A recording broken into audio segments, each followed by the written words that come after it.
Twelfth वाले ध्यान दें, ट्वेल्थ क्लास के लिए देखिएगा फिर से आपके बोर्ड परीक्षा के लिए very very most important derivation नहीं, अब की बार आपके लिए टॉप प्रश्न लेकर आ रहा हूं। 1 और 2 और 3 अंक वाले प्रश्न, यानी कि शॉर्ट प्रश्न जो आते हैं थ्योरी वाले, सब्जेक्ट फिजिक्स रहेगा, वेरी वेरी मोस्ट इंपोर्टेंट प्रश्न रहेंगे। और आपका टॉप 21, कितने टॉप 21 प्रश्न हैं, यानी 21 प्रश्न, 100 के 21 प्रश्न है, इन्हीं में से आएंगे बोर्ड परीक्षा में। देखिएगा पहला प्रश्न है, इनका सॉल्यूशन भी मैं कराऊंगा, सॉल्यूशन भी पीडीएफ में भी दूंगा और आपको कराऊंगा भी, ठीक है। अभी फिलहाल के लिए याद कर लीजिएगा। क्या है, वैद्युत क्षेत्र की तीव्रता को परिभाषा, वैद्युत क्षेत्र की तीव्रता की परिभाषा, सूत्र, मात्रक और विमा लिखिए। ये मैंने करा दिया है प्रश्न, ठीक है, पहले वाले चैप्टर में था ये। आगे देखिएगा, वैद्युत द्विध्रुव आघूर्ण किसे कहते हैं, इसका सूत्र, मात्रक, विमा लिखिए। देखिए यहां से ही आपका बहुविकल्पीय प्रश्न हो जाएगा, क्योंकि बहुविकल्पीय प्रश्न में आएगा कि वैद्युत क्षेत्र की तीव्रता का सूत्र क्या होता है, सूत्र ऊपर वाली से याद हो जाएगा कि वैद्युत द्विध्रुव आघूर्ण का सूत्र होता है, वैद्युत द्विध्रुव आघूर्ण की विमा होती है, वैद्युत द्विध्रुव आघूर्ण का मात्रक होता है। इस तरह से शॉर्ट प्रश्न आएगा, शॉर्ट प्रश्न भी हो जाएगा, साथ में आपका थ्योरी वाली भी हो जाएगी। थ्योरी में तो केवल 1 नंबर में तो एक ही चीज पूछेगा कि वैद्युत द्विध्रुव की परिभाषा लिखो, लेकिन यहाँ पे सूत्र, मात्रक, विमा सारी चीज आप क्लियर कर लोगे तो ये न्यूमेरिकल्स में भी काम आएगा, थ्योरी में भी काम आएगा, बहुविकल्पीय प्रश्न में भी काम आएगा, यानी हर चीज में ये काम ही आएगा। ऐसे ही आगे देखिएगा अगला प्रश्न, वैद्युत फ्लक्स किसे कहते हैं, इसका सूत्र, मात्रक, विमा लिखिए। ये भी वैद्युत फ्लक्स का भी वही सीन है। आगे देखिएगा, वैद्युत बल रेखाएं एक दूसरे को क्यों नहीं काटती हैं, ये भी हमने बता रखा है क्यों नहीं काटती हैं, क्योंकि वो वैद्युत क्षेत्र की दिशा को बताती हैं और एक बिंदु पर 2 दिशाएं संभव नहीं हैं।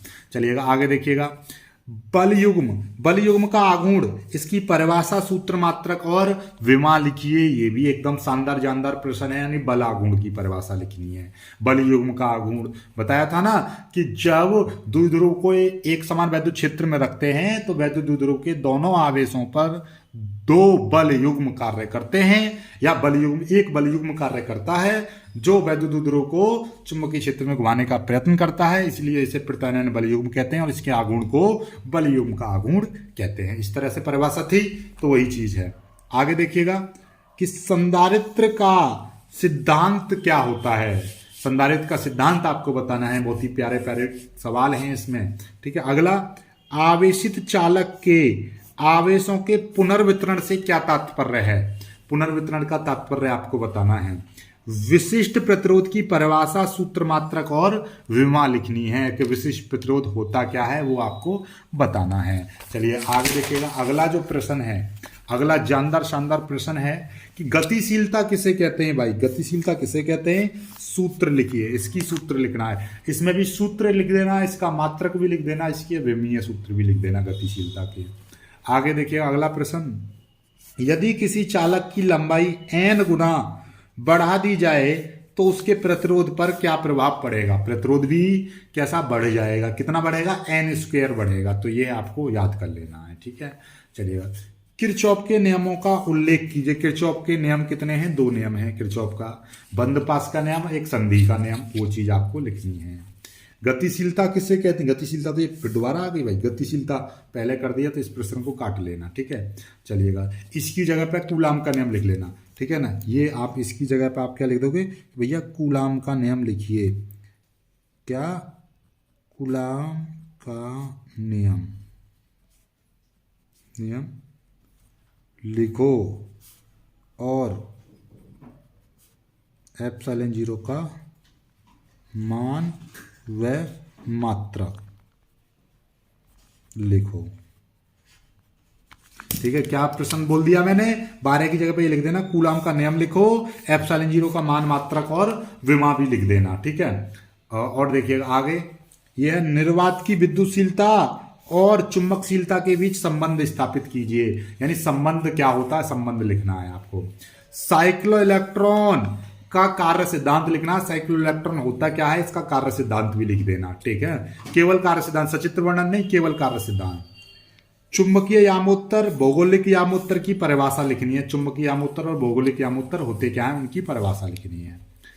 आगे देखिएगा, अगला प्रश्न है, चुंबकीय फ्लक्स की परिभाषा, सूत्र, मात्रक और विमीय सूत्र लिखिए, यानी कि विमा आपको बतानी है। आगे विद्युत चुम्बकीय प्रेरण संबंधी फैराडे के नियमों का उल्लेख कीजिए। फैराडे के नियम आपको लिखने हैं। ओके, चलिएगा आगे देखिएगा। आगे अगला जो प्रश्न है आपका, अगला प्रश्न है स्वप्रेरण किसे कहते हैं?